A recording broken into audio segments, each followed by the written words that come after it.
just got out of the park in the nick of the time, just before they started giving us a hard time.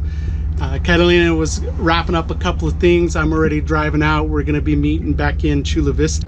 Oh, the day I break these chains, I'm bound for the life of the simple things. And here we got some road destruction.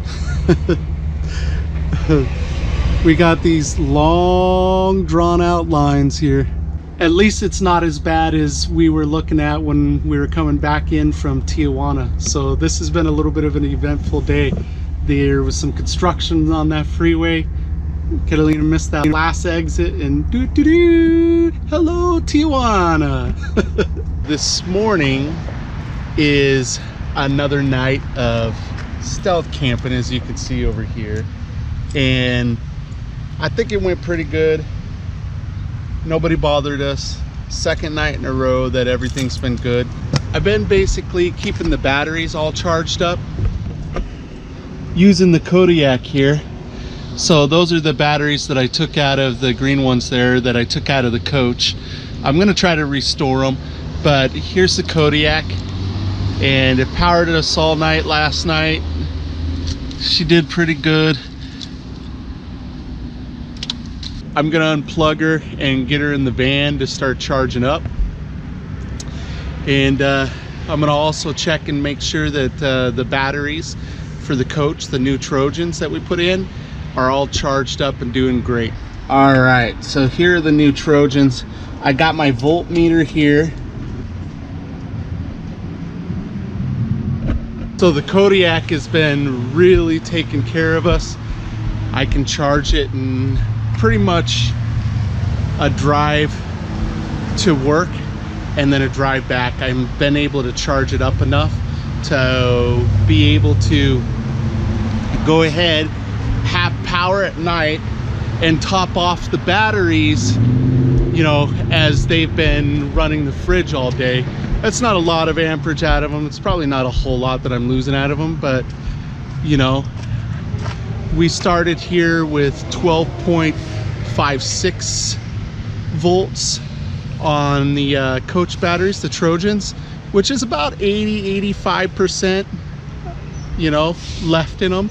And then I topped them off with the Kodiak and ran Catalina's blender and stuff like that, charged her phones and everything overnight, along with charging those batteries back up to full. Okay, so here's the Kodiak, and you guys saw that it'd been drained down to about 11.7 volts, and that's not as big of a deal as if it was a lead acid battery. Since this is lithium, the voltage range is a little different.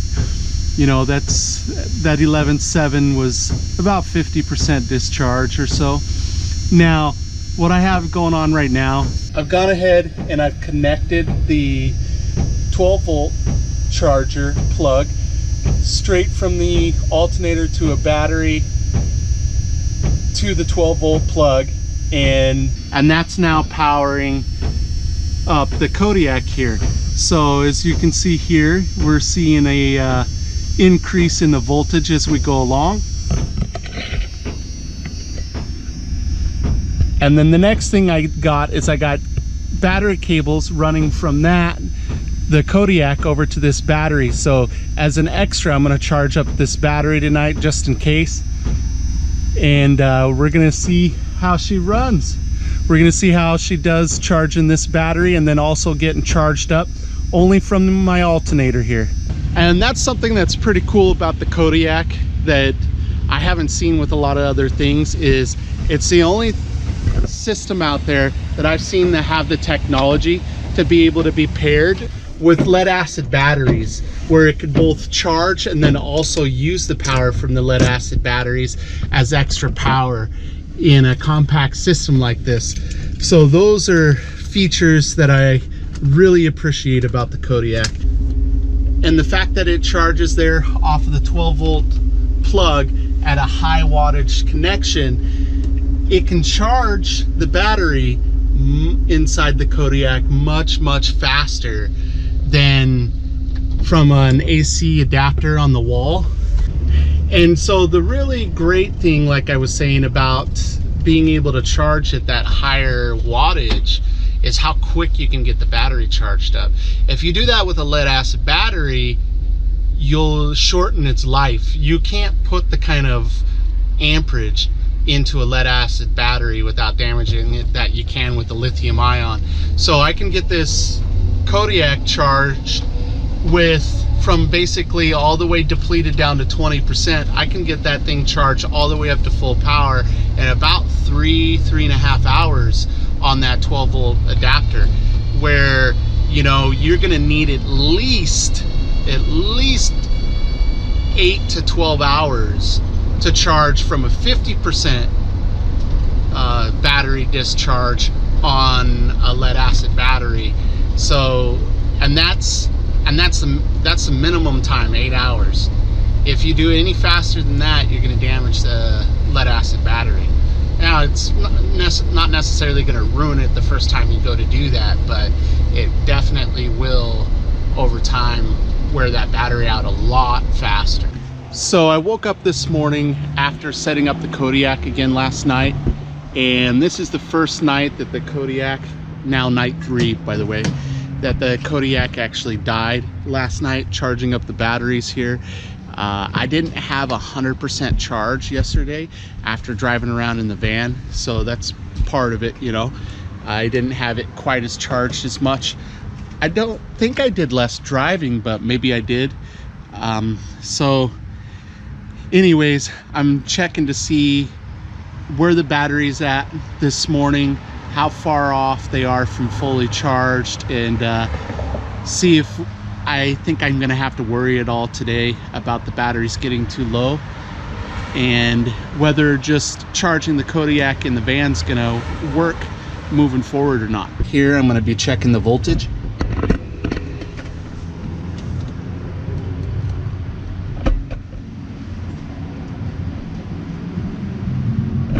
All right, so it came up at 12.7 volts, and that's a little lower than 100%, but it's better than 90% according to the PDF on these batteries, these Trojan batteries. I figure we still have about 95% battery to handle the day.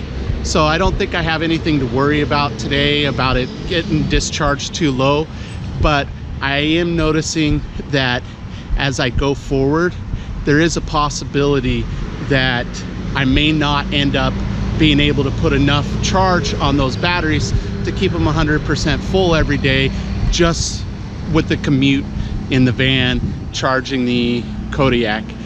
Okay, now, like I said, the Kodiak had hadn't died last night. What I meant by that is that it run down so far that it turned itself off. So lithium technology, the one downside about it is if you totally discharge a lithium battery all the way to being empty, you would end up killing it forever. You know, you can't totally discharge them. They won't retake a charge if that happens. So the Kodiak here has a safety feature where when it gets to a certain point, it shuts itself off. And that's what happened for us here. Now, if I turn it, I'm gonna unplug it because I don't want to put a draw on it when I go to turn it on. Plug that goes right into it. And that's pretty cool because the Kodiak has an inverter built in. And by using a Kodiak, if you don't already have an inverter in your RV, you don't need one. It's already there. All you have to do is plug and play. I think that's super slick. Now, I hit this on, right? And as you see here, this indicator, it's down to about 10% of battery life in here. And that's when the Kodiak shuts off, when it gets below that 20% mark, which 20% discharge is about all you really want to do to the lithium to keep its longevity moving forward, which is way better than your lead acid batteries. And so that's awesome, because if this was a lead acid battery, we wouldn't want to discharge it past 50% or we'd have a problem. And now I need to go and finish getting ready to go to work, and I'll talk to you guys again later on. All right, folks, so we just got done working all day and I'm about ready to go ahead and check the batteries, just see what the status is on the new Trojan batteries, how much power we ended up using today. And it's a little dark, so I hope it's not too difficult to see. And I'm gonna try to shine some light with my phone here.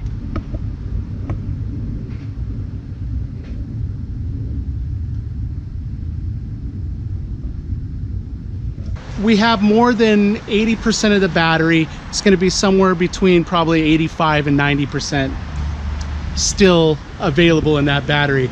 So it did great today, even though we ended up having the Kodiak die. It still put plenty of juice into the batteries and I couldn't be happier with it. Okay, so last night I was a little concerned because we didn't get a good strong charge on the Kodiak after having run it almost completely flat. The amount of commute time wasn't enough to charge it up. I'm gonna go ahead and take a volt reading, see where we are on these batteries today.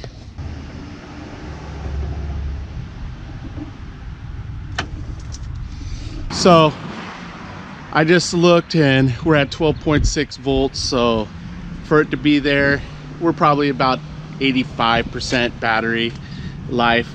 So I'm gonna have to do something else. Thank goodness it's payday. I was intending to purchase a generator anyways today, so I'm gonna go and see about an inverter generator. And the Kodiak, I mean, I could tell it's died again last night, so it's not going to be able to charge those batteries up, especially now that they're discharged a little bit starting this morning already. The button's still pushed in, the screen is dark. If I do it again, it's not coming on. So the Kodiak here, because lithium ion can be ruined in one time being totally discharged, it has what's called a safety feature. So it basically shuts itself down when it gets too low, and then it's in what's called safe mode. Now, in this mode, it won't take any charge and it won't discharge at all. And to wake it up, we have to put an AC adapter into one of these front ports and into the wall, and then it'll wake it up, and then it'll be able to charge after that. And that happens if there's any kind of electrical short. If the battery gets to a point where it's starting to be overcharged, it'll also go into safe mode. And if there's any kind of discharge, like we did just now to the Kodiak, where we take it to a spot where if it discharges anymore, it could ruin it. It goes into that safety mode. I'm about ready to wake the Kodiak up. As you see here, the Kodiak is discharged enough that it's in a sleep mode. It's basically in safety mode. So I have this guy here and I'm about ready to plug it into these ports and then turn it on, and that'll wake it up. This is a AC adapter. These are not charge ports, but it's designed to wake it up. So there, as soon as I plugged it into that port, it woke it up. And so the Kodiak is really low on power. It discharged to 20% or below. I'm gonna go ahead and unplug it now, turn it off, unplug it, and then I'll be able to charge it now that I woke it up. So I've gone ahead and plugged in the supercharger in here. It has a rapid high power connector. And so I'm gonna go in here into the Kodiak. Boom, now she's charging. Now it's time to get to work and do a little video editing. Since yesterday was payday and today we are, taking the day off from petitioning and everything, we're gonna go and look at some generators because I wanna pick one up. I ended up finding this one, guys. If it's still around, you should go and check and see if this deal is still available at $329, and adding on this $60 basically 3-year protection plan, that would give you 4 years. If this thing is worth a darn, it would be awesome. The only problem here is I can't even at it right now. It's telling me that I can't have it shipped here. So if you're in another state, you should go for it. It's in California here, is where it can't be shipped. So it looks like California, Guam, Virginia. Get out there, connect with people, live your big story, and make sure you do something every single day to reduce world suck. Peace, guys. It's been a long day without you, my friend. And I'll tell you all about it when I see you again. We come a long way